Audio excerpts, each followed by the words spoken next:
Salut à vous petits et gros tentacules, bienvenue dans cette ultime vidéo sur les champs de Tindalos où on va enfin aborder la partie secrète. Le bouquin a vraiment, enfin voilà, une partie qui s'appelle Secret, où effectivement il va y avoir pas mal de secrets abordés. Donc il y a 5 parties dans cette dernière partie, la partie MJ. La première va être sur la cosmogonie. Bon, c'est un peu là où moi perso je prends vraiment mon kiff. Après on aura je vais appeler ça bestiaire pour votre compréhension, mais vous allez voir que c'est pas abordé comme un bestiaire habituel de Cthulhu, pas du tout, et c'est une bonne chose. Voilà, c'est bestiole et trucs métaphysiques. En troisième partie, qu'on va aller vite parce que bon, elle est moins intéressante, c'est le côté mécanique du jeu. Dans la mécanique du jeu, il y a toute une mécanique en fait qui est faite sur les révélations. En clair, quand les PJ deviennent cinglés, mais entrevoient des choses de la réalité réelle. Voilà, donc en fait, c'est à la fois ton perso devient cinglé, mais c'est aussi ouais, ton perso il prend conscience de la réalité occulte et horrifique de l'univers des Champs de Tindalos. Il y a toute une partie règles qui gère ça. C'est lié aux cartes, hein, dans les decks de cartes de pétage de plomb, de perdre les pédales, si on va voir les vrais termes. Il y a 3 scénarios après, qu'on va pas spoiler, mais je les passerai vite pour que vous vous rendez compte, c'est pas 3 scénarios de 2 pages. Il y a un index. C'est pareil, l'index, on va le passer vite, mais il fait pas mal de pages, et puis vous allez voir qu'en fait, il est bien fourni. Ce qui est important, parce qu'il y a beaucoup de rêves dans le bouquin. Donc, beaucoup de rêves, faut pouvoir les retrouver. En l'occurrence, le travail est bien fait. Puis on finit sur la fiche de perso, mais bon, je ne l'ai même pas compté dans les parties. Donc je vous passe le générique, hein, on s'en fout. Hop, on arrive directement là où c'est utile. J'y vais. Vous avez à l'écran la présentation de comment c'est paginé dans le bouquin, comment ça va être les pages que vous tournez. Donc le livre des secrets. On commence par les entités cosmiques. Les entités cosmiques, ça va commencer en fait par la cosmogonie et l'univers du jeu. Vraiment toute la toile de fond mythologique qu'il y a dans les secrets de Tindalos. J'avoue, là, c'est un moment, putain, j'arrive pas à bien régler le truc, où les auteurs, ils ont vraiment réussi à m'attraper, parce que c'est souvent que je râle un peu sur les réécritures du mythe de Lovecraft, que c'est voilà, ça colle pas vraiment à Lovecraft, ou quand les auteurs se permettent de créer des trucs, ça, soit ça gomme le côté horrifique, soit ça donne du sens là où il n'est pas censé avoir du sens, soit ça met des dieux gentils. Enfin bon, c'est souvent un petit point où je fais mon petit pinailleur. Et je trouve qu'ils s'en sont très bien sortis, alors qu'ils se permettent de réinventer. Ils réinventent. Hein. Vous allez voir, ils réinventent. Ne serait-ce que vous ferez attention à la place d'Azathoth, par exemple. C'est pas du tout la place d'Azathoth que toi, lecteur de Lovecraft, tu vas avoir l'impression que c'est. Et pourtant, quand on sera sur les pages de description d'Azathoth, ils ont trouvé un petit truc pour que ce soit raccord au bouquin. Voilà, c'est sur des petits détails comme ça où perso, je suis vraiment fan. Alors, l'histoire occulte des univers, ouais, c'est un pluriel, c'est pas du tout une erreur. Hein. Donc, les temps premiers, c'est là où on va t'expliquer en fait qu'il y a 3 grandes forces à la base. Hein. Tu as en fait Yog-Sothoth, qui est l'incarnation des univers laissants, toutes les dimensions parallèles. Enfin voilà, il ne cesse de croître et c'est lui, c'est l'entité qui est les univers. Les univers sont Yog-Sothoth. Voilà. Et il prolifère dans tous les sens, il crée des dimensions, c'est lui à la fois l'espace et le temps. Donc il y a Yog-Sothoth en premier point. Après, il y a Azathoth. Azathoth qui est en fait l'espèce de... C'est à la fois le chaos, le néant, c'est un concept qui n'est pas formalisable dans des mots humains, mais c'est le grand destructeur. Voilà. Ce que nous, en tant qu'individus du XXIe siècle, on peut le plus rapprocher d'Azathoth, en manifestation en Yog-Sothoth, c'est-à-dire dans nous, les univers physiques pris par l'espace et la matérialité, c'est les trous noirs. Mais par exemple, ça, ils expliquent ça dans le passage sur Yog-Sothoth, le côté, les Grecs, la notion de chaos originel totalement bouillonnant et destructeur, il y a ça aussi. Donc d'un côté, on a Yog-Sothoth qui crée les mondes et qui est en expansion continue, et qui est parallèle, superposé, détaché de Yog-Sothoth. On a Azathoth qui détruit les univers. Plus précisément, il les dévore, il les broie et il les recrache en particules infimes. Voilà, que Yog-Sothoth va reprendre pour reconstruire des machins. Voilà, donc c'est vraiment le balancement entre la création et la destruction. C'est pareil, quand je vais dire espace, pour qu'on puisse comprendre, c'est pas vraiment un espace. Entre les réalités de Yog-Sothoth, il y a Tindalos, que voilà, pour notre compréhension humaine limitée, on va appeler l'espace entre les mondes, même si du coup, en fait, bon, Tindalos ne respecte absolument pas les règles physiques. Il n'y a pas de matière, il n'y a pas véritablement de notion d'espace, il n'y a pas réellement de notion de temps comme nous on le considère. Voilà, c'est un truc métaphysique perché, c'est l'entre-des-mondes de Yog-Sothoth. Pour que les mots espace, temps et matière aient du sens, faut être en Yog-Sothoth. À partir du moment où tu es un Tindalos, c'est justement dans ce qui n'est pas, ce qui ne relève pas de Yog-Sothoth. C'est pas vraiment de l'espace, c'est pas vraiment du temps. Voilà. Et il y a des bestioles dans Tindalos qui sont forcément, qui n'ont rien à voir avec nous, qui sont justement les chanteurs, et qui sont là depuis l'origine de Tindalos. Et ces chanteurs, ils sont tous, vous voyez le petit dessin là, avec l'espèce de truc qui ressemble à un bonhomme en fil chelou. Bon, c'est à peu près la forme qu'on peut leur donner, même si eux, ils se donnent la forme qu'ils veulent. C'est des chanteurs, c'est pas des créatures véritablement physiques. Ces chanteurs, on les appelle chanteurs parce qu'en fait, leur manière de communiquer, c'est des immenses, des immenses plaintes, des cris dans Tindalos, et bien plus tard, voilà, les humains, les bestioles qui vont aller visiter Tindalos les nommeront chanteurs. Mais c'est parce qu'ils braillent, en fait. Donc, parmi tous ces chanteurs, tout le monde il est sur un pied d'égalité, tout le monde vit sa vie, et pour eux, ils ne sont pas du tout contents de ce qu'ils sont, parce qu'ils sont dans une espèce de non-existence. Mais il y a un petit malin, Astur, qui va en fait réussir à détruire la barrière, à briser, à fendre, c'est l'image que vous avez, le petit dessin, à fondre la barrière qui sépare Tindalos de Yog-Sothoth. Voilà, c'est ce qu'ils appellent l'apoptose. Et lors de l'apoptose, Astur ouvre cette barrière, il est complètement gorgé de la lumière de Yog-Sothoth, de l'existence qui parvient, qui le frappe, et tout d'un coup, Astur, il devient un chanteur beaucoup plus différencié des autres et surtout beaucoup plus puissant. Il devient un peu le patron. C'est lui le chef. Il va fonder Carcosa. Et le nouveau trip des chanteurs, c'est de pénétrer en Yog-Sothoth, de voler de la matière, de l'espace, du temps, pour créer des royaumes en Tindalos, pour donner quelque chose d'existant, au sens de Yog-Sothothien, j'oserais dire, dans Tindalos. Tindalos, je ne sais jamais le prononcer. Bon, du coup, il devient le boss, il crée Cargosa, voilà, Astur est au top de sa puissance. Là-dessus, il y en a un qui n'est pas content, Nyarlathotep. Nyarlathotep, il aimerait bien être calife à la place du calife, mais il n'est même pas vizir. Bon, il fait comme tout le monde, il va traîner en Yog-Sothoth, et puis voilà, il cherche à se faire son petit royaume, voilà, plein d'aigreur et d'envie d'être calife à la place du calife. Or, Nyarlathotep, on ne sait pas vraiment si c'est le premier à découvrir Azathoth, mais il découvre Azathoth, mais contrairement à s'il y en a d'autres qui l'ont découvert avant et qui se sont fait défoncer par Azathoth, lui, il parvient à pénétrer au cœur d'Azathoth sans être détruit et en lui volant justement son cœur. Et il revient avec une sphère de puissance noire qui l'intègre à lui-même. Vous verrez sur le petite illustration Nyarlathotep, il a véritablement une sphère noire à l'intérieur de lui. Et il revient du coup très très cheaté et très puissant, et il revient, et du coup il devient calife à la place du calife, il défonce Astur, il lui met la fessée.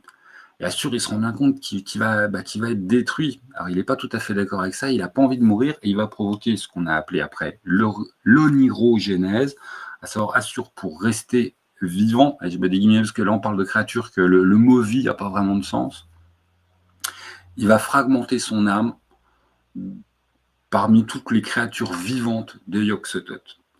Et c'est là que les créatures vivantes de Yog-Sothoth obtiennent la capacité de rêver. Et il y a des pages qui sont consacrées à ça, puisque le rêve va avoir deux grosses fonctions. En fait, le rêve, c'est pas du rêve. Le rêve, c'est la projection de ta conscience au travers de Tindalos pour aller dans d'autres dimensions de Yog-Sothoth. On commence à être dans les trucs perchés. Mais le rêve, c'est aussi la clé pour la magie, puisque ça marche comme dans le cycle d'Ambre avec le Logrus. La magie, fondamentalement, c'est ta capacité à manipuler. C'est une manipulation de Yog-Sothoth via Tindalos. C'est pas du tout clair. En clair, quand tu fais de la magie, tu utilises la puissance asturienne que tu as en toi pour aller chercher des trucs dans d'autres dimensions. C'est-à-dire que tu ne jettes pas une boule de feu, tu fais par une boule de feu, c'est exemple à la con qui ne cadre pas du tout avec le jeu, mais pour que tout le monde soit content, tu fais parvenir du feu, d'une dimension où il y a plein de feu à l'endroit où tu es. Alors, en fait, c'est que quasiment des sorts d'invocation, mais pour tout.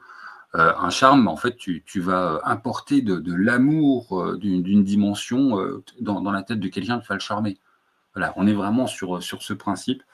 La magie, c'est de l'importation invocatrice d'autres dimensions, vu que de toute façon, Yog-Sotho, il est infini, il déborde dans tous les sens, et donc il y a à peu près tout qui existe quelque part. Hein.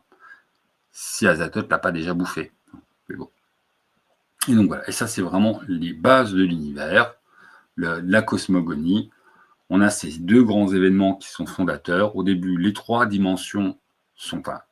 Tyndalos est séparé de Yog-Sotho, et Yog-Sotho est dévoré par Azathoth, mais en continu. Azathoth qui redonne à qui chie à Yog-Sotho ce qu'il a dévoré de lui, et Yog-Sotho qui recrée.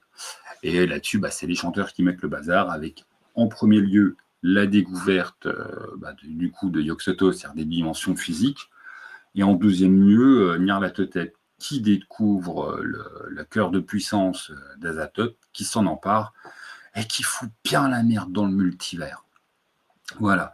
Ensuite, on focus, vous voyez, Cthulhu et les temps des profondeurs, on va focus sur la Terre, avec Cthulhu qui débarque, il fait ses profonds, patati patata, et à nouveau sous le soleil, l'avenue des Yig, donc créatures reptiliennes ultra avancées au niveau technologique qui mettent un petit peu tout le monde sous esclavage, les Shoggoths compris, création des humains, voilà. Hop, ça c'est les Yig. Forcément, bagarre entre Cthulhu et les Yig, ça se passe pas du tout bien, ils se foutent sur la tronche pendant des éons. Là, les Yig, ils recréent plein de races d'esclaves, certaines dues à des manipulations génétiques d'eux-mêmes. Donc, c'est là qu'il y aura les dragons et les reptiliens. D'autres, par exemple, c'est là qu'ils vont donner les Khazatoa, je pense toujours mal, une race d'esclaves qui, bien plus tard, se mettront au service en fait d'Astur. Donc, c'est le foutoir sur la Terre, et puis voilà. Toutes ces populations s'explosent la tronche entre eux jusqu'à la venue de l'essaim pilleur d'univers. Là, c'est les Migos, en fait, qu'on fait alliance. J'utilise des termes humains, avec Subnigura pour bouffer des mondes, et qui débarquent sur la Terre. Et là, grosse bagarre trilatérale. Cthulhu, les Yig, les Migos, tout le monde se fout dessus, surtout les Yig et les Migos. La Terre se fait vitrifier la tronche. Tout le monde y passe, sauf bien évidemment les profonds et Cthulhu qui sont cachés en profondeur. Puis bon, avec Cthulhu quand même, il encaisse les attaques de Migos. Et certains laboratoires Yig. Mais les Yig de sang pur se font quand même bien lyncher la tronche. Mais ils arrivent quand même eux-mêmes à rendre l'appareil aux Migos. Et t'as Azathoth qui débarque, une manifestation d'Azathoth qui débarque et qui détruit l'essaim des Migos. Et du coup, les Migos, il y en a toujours, d'où le côté les Migos qui traînent dans l'univers de jeu de notre présent, le présent de l'univers de jeu, bien plus tard. Et Shub-Niggura se fait déchirer par Azathoth, se fait pratiquement entièrement dévorer, et il envoie un petit bout d'aile. Je ne sais pas si on genre bien Shub-Niggura au féminin, j'ai toujours genré Shub-Niggura au féminin, au centre de la Terre. Donc hop, ça fuit sur la Terre, ça creuse, et elle va se cacher près du noyau de la Terre. Et on se retrouve avec une planète totalement vitrifiée et ravagée. C'est les pages d'après, c'est ce qu'ils appellent le Chorismé, où tout il est détruit, la deuxième lune de la Terre est détruite, c'est la catastrophe, il n'y a pas de gagnant, tout le monde se fait taper sur les doigts, tout le monde il a perdu. Les Yig ont perdu, les Migos ont perdu, Shub-Niggura va se planquer, Cthulhu lui-même a des petits problèmes, et entre autres, il n'y a pas que ça, Cthulhu en fait il va se retrouver à dormir dans Riel, parce que, on en revient à ce que je vous racontais il y a 5 minutes, donc toutes les créatures ont reçu une part d'existence, une part de l'âme de Azathoth. Mais Cthulhu est un peu plus particulier que ça, vu que c'est une créature extrêmement proche, pas d'Azathoth, d'Astur. Cthulhu est une créature extrêmement proche d'Astur, et en fait, lui, il a une grosse part d'âme, et avant même, de toute façon, qu'il y ait leur nérogénèse, il était lié à Astur. Et donc, du coup, Cthulhu, ça devient quand même un petit peu une cible privilégiée pour Nyarlathotep et pour ses sbires, parce que Nyarlathotep, ce qu'il craint, c'est qu'Astur, il se fasse son comeback. C'est-à-dire que le fait d'avoir disséminé des fragments de lui de partout, ça va faire qu'à un moment, bon, mais il va se reconstituer, puis il va venir mettre une grosse volée en mode vengeance, je récupère mon trône. Donc en fait, Nyarlathotep fait des grosses magouilles pour détruire tous les fragments d'âme qui se baladent partout dans toutes les dimensions d'Astur, et c'est un peu le boulot qui va refourguer à ses larbins, à peu près beaucoup de monde. Et Cthulhu, bah, c'est un peu c'est un peu celui qui possède la plus grande âme, et c'est pour ça que Cthulhu dort, en fait, c'est parce qu'il s'est fait, il s'est fait attaquer, il s'est fait voler sa part d'âme d'Astur. Et c'est pour ça qu'il est mis hors jeu et qu'il dort à Raliel. Parce qu'en fait, lui-même, il fait sa petite guéguerre avec Nyarlathotep. Voilà, donc Cthulhu, il est hors jeu, Shumigura, elle est hors jeu, enfin tout le monde est hors jeu, et en fait, c'est à partir de là que le temps de l'homme va pas tout de suite commencer. Mais bon, les humains survivent. Du coup, là, on a justement vous voyez ce qu'ils appellent le temps de la libération, c'est-à-dire toutes les races qui étaient des races esclaves, des races dominantes avant, Shoggoth, Kazamoth, et aussi un petit peu les humains, bon, ils sont libérés. Forcément, tout le monde refait des magouilles. C'est nous qui allons être les plus forts, c'est nous qui allons être les plus. Voilà. Donc, les Khazatotes réduisent en esclavage les Shoggoth. Ils chassent tout ce qui sont des descendants des Yig, donc les reptiliens et les dragons. Ils leur poutent la tronche. Tout ça, de toute façon, finit mal. Et les humains, du coup, ils se retrouvent en fait à avoir la terre pour eux. Parce que les Shoggoth, ils tombent en décadence. Les Kamazotes, j'y arriverai jamais, se mettent à être inféodés à Astur. Et en fait, il n'y a que des perdants de toutes ces guerres. Et c'est comme ça que l'humain hérite de la Terre. Voilà. Et après, on arrive dans le cycle qu'on connaît, officiel. Ensuite, vous voyez, c'est assez succinct. Hein. Il faut une cosmogonie bien perchée, 4 pages, boum, qu'avec des concepts forts. Et après, bon, on va avoir les grosses entités. Alors, Yog-Sothoth, on a le principe métaphysique, sa représentation, les cultes humains et mythes associés, et les conseils sur comment jouer à Yog-Sothoth, avec des fois les petites modifs de règles. On va avoir la même chose pour Azathoth, on va avoir la même chose pour Tindalos. Donc, bon, le principe métaphysique, ça doit tout de suite bien te faire comprendre que Yog-Sothoth, c'est bien plus qu'une créature, c'est plus qu'une entité, enfin, c'est un concept, quoi. C'est l'existence du c'est le multivers fait quelque chose qui se déploie dans tous les sens. Voilà. Et puis bon, quand les gens ils s'approchent un peu trop de lui en termes de compréhension psychique, tout le monde y vrille dans sa tête. Rien de surprenant. Ensuite, on a Azathoth, même chose. Son principe métaphysique, ses représentations, ses cultes humains et comment jouer avec Azathoth. Quand on dit comment jouer, c'est pas comment faire un PJ Azathoth, hein, c'est pas possible. C'est la force cosmique de la destruction, c'est l'incarnation de l'entropie et du chaos, Azathoth. Donc non, voilà. Par contre, c'est manifestation à ta table de jeu, dans des scénarios, par ses serviteurs, ça, hop, tu as 2 pages qui vont bien t'aider à comment mettre tout ça en place. Des conseils, des idées, voilà. On notera que j'ai particulièrement aimé le passage représentation dans Azathoth, parce que pour l'instant, tout ce qu'ils nous ont fait d'Azathoth, on est loin du sultan avec les petits démons et puis la flûte qui danse autour. Et là, tu as envie de dire, bon, heureusement que sur votre jeu, vous mettez bien un jeu de rôle inspiré de l'œuvre de Lovecraft, parce que là, vous avez fait une sacrée trahison. Sauf qu'ils sont finaux et malins. Moi, tu me la poses pour une gorgée de café. Hein. Ils sont malins, puisqu'en fait, il y a la réalité qui est Azathoth, qui est donnée au MJ, à savoir cette entropie chaotique personnifiée qui est le grand dévoreur cosmique. Coucou Galactus, c'est un peu ça. Parce que dans sa représentation, en fait, les humains se le représentent comme un sultan, se le représentent comme une royauté au centre de l'univers. Le son, la destruction qu'il fait penser en fait à des trucs de flûte. Et en fait, il y a tout un raccrochage sur comment tu peux prendre nickel, tip-top, toutes les nouvelles de Lovecraft et les délires azathotiens, sans en modifier un pas, parce que Azathoth, sa réalité cosmogonique, c'est ce qui t'est donné dans les champs, mais dans comment il est perçu par les cultes humains et puis par les créatures pensantes, c'est Lovecraft. Voilà, c'est Lovecraft. Et ça t'est donné majoritairement grâce à représentation, et puis culte humain va aider. Et c'est le genre de petite attention que personnellement j'ai vraiment apprécié et qui est dans plein d'endroits des champs. D'un côté, les auteurs font leur délire et réécrivent le mythe, s'emparent du délire Lovecraftien, ils font leur délire. Mais de l'autre, ils font souvent attention de pouvoir raccrocher leur délire par une interprétation, par un point de vue, à comment ça nous apparaît à nous, lecteurs de Lovecraft, qu'on prend une nouvelle de Lovecraft. Et vous allez voir après avec les rêves, c'est la même chose avec le temps du rêve. Hein. Donc je trouve ça, c'est vraiment le tour de force au niveau, qui m'a plu dans les Chants de Tindalos. Généralement, les gens préfèrent l'immense cadre qui est Basse, la ville qui vous est donnée. Et c'est vrai qu'elle est très sympa, mais moi, tu prends Basse et tu fais n'importe quoi avec le mythe sans donner des trucs qui me fassent sentir que c'est du vrai fan puis qu'il y a du respect de Lovecraft. Je vais pas forcément cracher sur le jeu, hein, mais toi, ça va pas. Ça va blesser mon petit cœur de fan. Je vais pas être, je vais être un peu tristounet. Je vais me dire, oh, c'est bien fait, mais jamais je jouerai, je m'en fous, c'est pas bien. Alors que là, bon, ok, on modifie, mais on raccroche les wagons à l'œuvre d'origine, qu'on est censé mettre, duquel on s'inspire.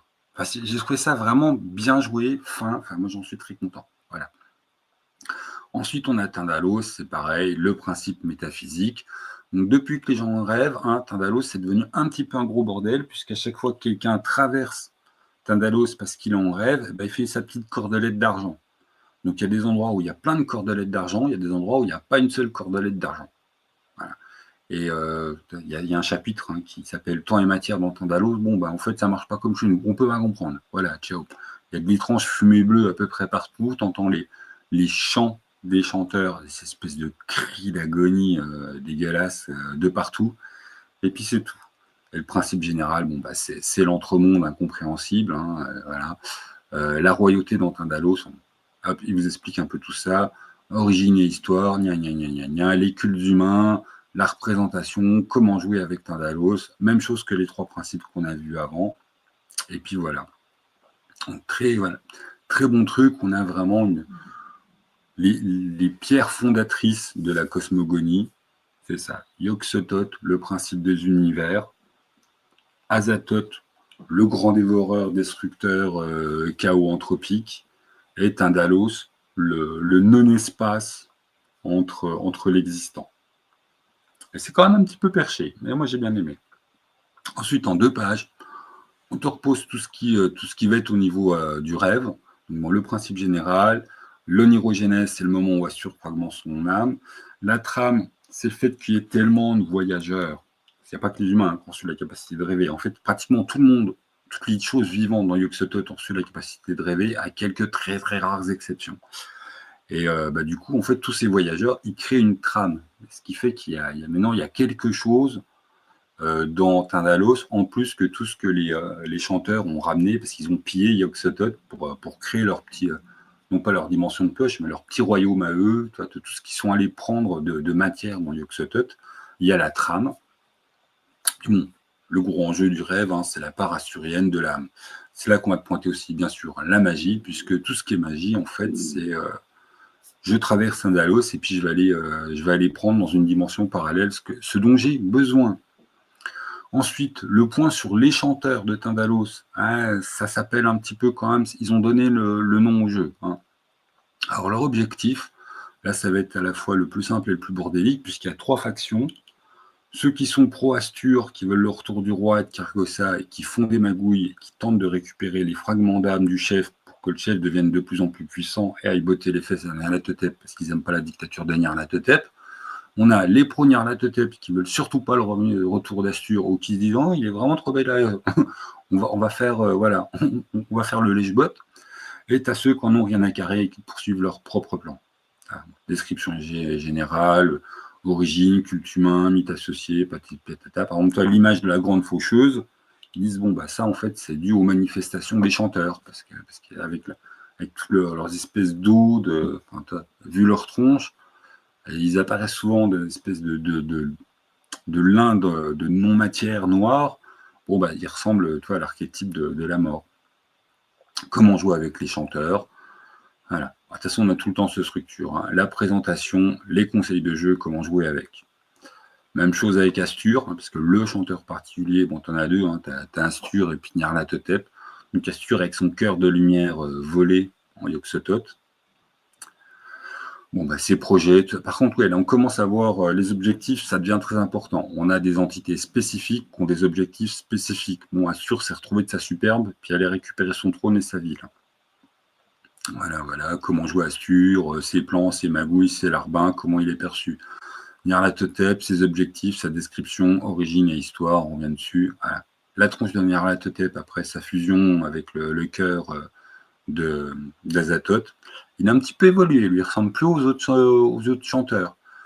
Voilà, bon, bah, vous voyez en gros, récupérer les parts assuriennes de l'âme, hein, lui, c'est son grand projet, hein, c'est déjà d'être sûr que son rival ne revient pas.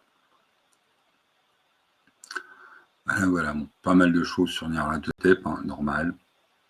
C'est quand même Nyarlathotep.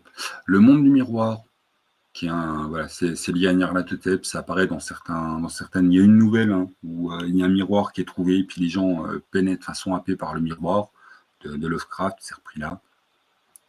Il y a pas mal de petites choses. Donc hop, Nyarlathotep, plein de pages sur Nyarlathotep. Il y a plus de pages sur Nyarlathotep que sur Assur, parce que Nyarlathotep est plus actif. Ensuite, on a les créatures. Le premier bloc de créatures, c'est tous les serviteurs de Nyarlathotep qu'on va pouvoir croiser sur Terre, avec leur bloc stat. Bon, les champs n'ont pas des règles trop étendues pour les PNJ, donc on a des blocs stats simples. Les Yig, bien sûr, hein, la première race non profonde à tenter la domination de la Terre. Voilà, voilà, les maîtres de la bio-ingénierie. Leur petit point de vue et leur petit secret sur la grosse guerre qu'il y a eu. Les reptiliens, donc les Yig qui ont été bidouillés avec la bio-ingénierie. Les dragons, les Yig qui ont été bidouillés par la bio-ingénierie pour devenir des gros balèzes. Les Shoggoths, post-libération, puisque avant les Shoggoths, c'était juste un truc, c'était une espèce de pâte à tartiner qui bouffait tous les ADN et qui était esclave. Les Camazothes, on était des esclaves, on s'est libérés, on était mal barrés, on est redevenus des esclaves, mais mieux classés pour Assur. Et on termine avec les Migos. Voilà, les Migos survivants de l'essaim qui se sont bien fait poutrer la tronche, mais bon, le Migo, ça a du répondant. Voilà, j'adore ce dessin du Migo. Et avec à chaque fois une présentation de l'espèce, qu'est-ce que c'est par rapport au champ de Tyndalos, leur relation avec les humains, voilà, par le culte que les humains leur vouent, les petits points de particulier, bah, par exemple, eux, voilà, la technologie, bien évidemment, c'est important, les mythes associés, tout ça, tout ça.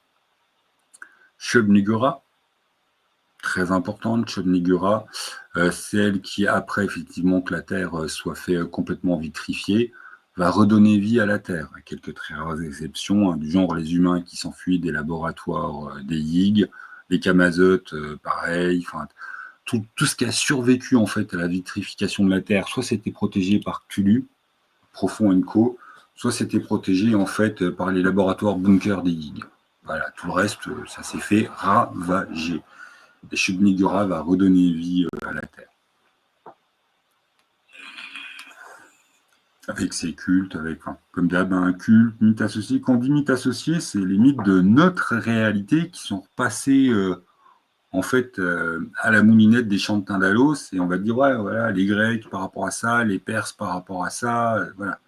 C'est toute la case mythe, c'est pas le mythe de Cthulhu, c'est nos mythes à nous repassés à la moulinette du mythe de Cthulhu. Les mythes de Cthulhu, c'est dans les cases cultes humains. Voilà, dans les cultes humains, on a les tripes mythes de Cthulhu. Dans les mythes associés, on a le passage à la moulinette des chants de Tyndalos et donc du spectre, du sceptre, aussi du spectre Lovecraftien, pour coller voilà, au chant de Tyndalos. Mais la matière première, c'est nos mythes à nous. Comment jouer avec Shub-Niggura, non pas comment jouer Shub-Niggura, c'est comment jouer avec Shub-Niggura dans vos scénarios. Qu'est-ce que ça amène comme thème, c'est quoi les dangers, quel PNJ ça fait intervenir, quel secret ça fait intervenir, et tout ça, tout ça. Les stats, c'est des stats des sombres rejetons. Hein. Il n'y a pas, voilà, Shub-Niggura, il n'y a pas de stats. Hein. Tu vois Shub-Niggura, il décide de tuer, bon, bah, c'est finito. Cthulhu, même chose, hein, quand même, à rendre hommage à César. Donc Cthulhu qui fait son dodo, Cthulhu et ses objectifs, bon, bah, se libérer, récupérer sa part assurienne, voilà. Bon, Raziel, petit point sur Raziel, les mythes associés, les cultes humains et les profonds. Et là, c'est la grosse surprise parce qu'il y a pas mal de choses développées sur les profonds et entre autres, leur société. Le Sénat des profonds, les guerres religieuses, les scissions religieuses des profonds entre eux, comment ils s'explosent à tronc. Donc les profonds, c'est plus seulement un truc monolithique, c'est juste voilà, les hommes poissons dégueulasses qui s'hybrident avec les êtres humains. Il y a pas mal de voilà, il y a eu de la construction dessus, ça a été épaissi. Enfin, ça, moi, j'ai bien apprécié. Leur problème de stérilité et le fait qu'ils s'hybrident avec les humains, que tout le monde n'est pas d'accord. Enfin voilà.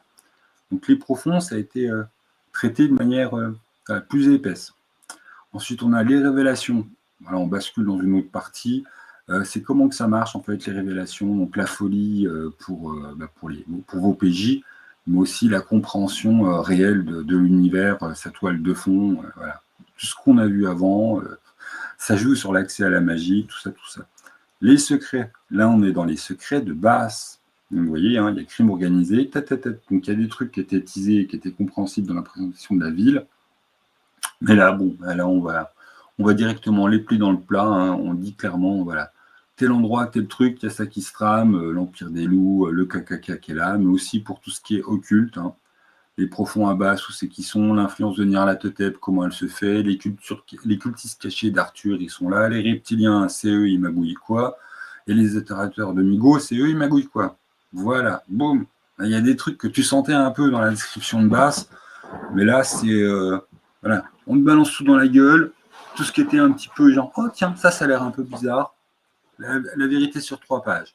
Et ce qui est agréable aussi, c'est qu'il y a un côté, bon, les vérités occultes, mais il y a aussi voilà, les magouilles des cercles d'influence politique, les magouilles du crime organisé. Hop, c'est tout mis là. Ensuite, on a 3 scénarios. Bon, je vous les descends et vous voyez qu'effectivement, ce n'est pas des scénarios de 2 pages. Deuxième scénario.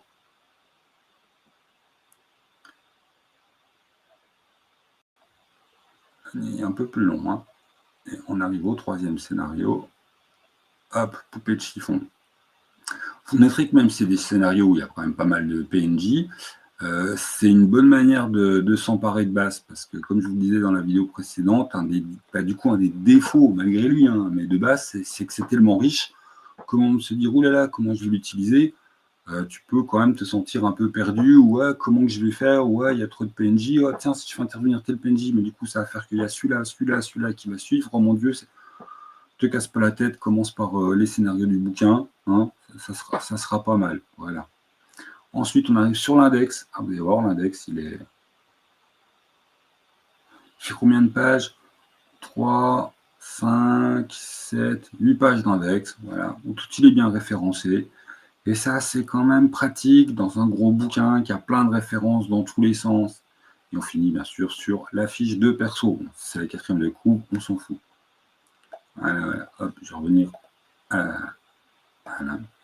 Donc, en conclusion, une cosmogonie qui se permet, enfin, qui je trouve arrive ce tour de force à se permettre de partir complètement dans le délire des auteurs, tout en ayant des gros raccords au mythe de Cthulhu. Voilà. Bon, moi ça me fait plaisir. Je trouve qu'en petit absent, on pourrait peut-être dire, ouais, mais alors la race très ancienne, est-ce qu'ils nous gardent ça sous le coude? Est-ce qu'ils se sont dit non, on ne veut pas de la race très ancienne et son foutoir spatio-temporel? Je ne sais pas, on verra. En tout cas, perso, j'ai vraiment bien apprécié cette réécriture. C'était voilà, c'était vraiment, c'était du tout beau, c'était du tout sympatoche. Et attendez, je vérifie un truc, effectivement, je n'ai pas dit de bêtises. Bon voilà, donc une réécriture du mythe vraiment sympatoche, assez respectueuse, même si bah, effectivement ils font à leur sauce globi-boulga. Mais ce que j'apprécie, c'est quand je lis un récit de Lovecraft, de la main de Lovecraft, je peux l'incorporer comme récit qui pourrait venir de leur univers de jeu, sans me dire oh, ça raconte n'importe quoi. Tu as tout le côté, d'ailleurs, que des fois que tu peux avoir un peu de compliqué dans Lovecraft à mélanger le temps de rêve, qui est un côté onirique, gentil, machin, avec le mythe de Cthulhu. Voilà, c'est pareil, ça recolle tout. Voilà, le temps de rêve, c'est juste cette capacité qu'on va avoir de passer dans une autre dimension, en plus en échappant à nos contraintes physiques. Il y a des règles spéciales au niveau quand tu fais ta projection astrale. qui fait que bon, ça ne marche pas comme avec ton corps physique. Bien évidemment, notre monde peut recevoir des visites d'autres créatures, d'autres dimensions qui elles-mêmes traversent Indalos pour venir chez nous. Voilà. Je sais qu'ils ont un scénario complètement perché, qui sont contents de sortir dans plus tard. Moi, ils se sont complètement lâchés à faire du gros délire. Enfin, voilà. Donc, très heureux. On a le petit coin, justement, des vrais secrets de basse, où on balance tout. Enfin, on balance tout. C'est très condensé, et puis je pense qu'effectivement, il peut revenir avec 10 pages de secrets un jour ou l'autre. Hein. Il y a pas de, voilà, il y a encore beaucoup, mais on a matière en tant qu'MJ, si on veut s'emparer d'une thématique, d'un truc. Voilà, la vérité, elle t'est donnée. Tu peux choisir de faire complètement autrement, mais tu sauras ce qui a été prévu dans la ville pour aller dans ce sens-là. Toujours le problème d'un truc très très construit, ben, c'est plus difficile de s'en emparer sans tout casser. Là, tu as les clés pour t'en emparer sans tout casser. Et si tu casses, c'est parce que tu l'as voulu. Et puis voilà. Puis libre à toi. Hein. C'est ta table, t'as acheté le jeu. Après, t'en fais ce que t'en veux. Hein. Il n'y a aucun souci. Donc voilà. Très très content de ma lecture. Très content du travail qu'ils ont fait. Donc les chants de Tindalos. Bon, on reviendra dessus quand il y aura des nouveautés, hein, bien évidemment. D'ici là, voilà. Moi, je suis très content du travail qui a été fait. Et puis voilà. Puis donc, si vous cherchez un jeu Lovecraftien fait par, par des jeunes auteurs indés français qui se sont lâchés à se faire plaisir, Les Chants de Tindalos tient bien la route, tout simplement. Et tiens, peut-être rappeler le prix quand même du bouquin de base, de l'encyclopédie de base méga épaisse, 55 balles pour des centaines de pages. Ouais, enfin plus de 530 pages, hein, c'est épais. Et assis quand même, avant de vous laisser. Ça, c'est mon SP, mais c'est mieux qu'un XP. Voilà, service presse, c'est sympathique. Voilà. De temps en temps, on reçoit des services presse comme ça. Et donc, très heureux. Là, c'est moi, en tant que prêtre de Chebnegura. Donc, voilà. Avec mes chèvres en plus, toi. Bien évidemment, hein, la mère aux 1000 chevreaux, moi, je prends. Voilà, très, très flatté. Merci à eux. Mais voilà. Très très bon jeu, je suis bien content. J'espère que voilà qu'on aura une suite, parce que je sais qu'ils ont encore plein de projets dessus, hein, vous inquiétez pas. Et puis voilà, donc on va leur laisser le temps de faire leur bonhomme de chemin. Et puis on se retrouve dans voilà, je ne sais pas quand, mais on se retrouve pour la suite des chants de Tindalos. Sur ce, je vous laisse, jouez bien. Salut les gens. Terminé l'enregistrement.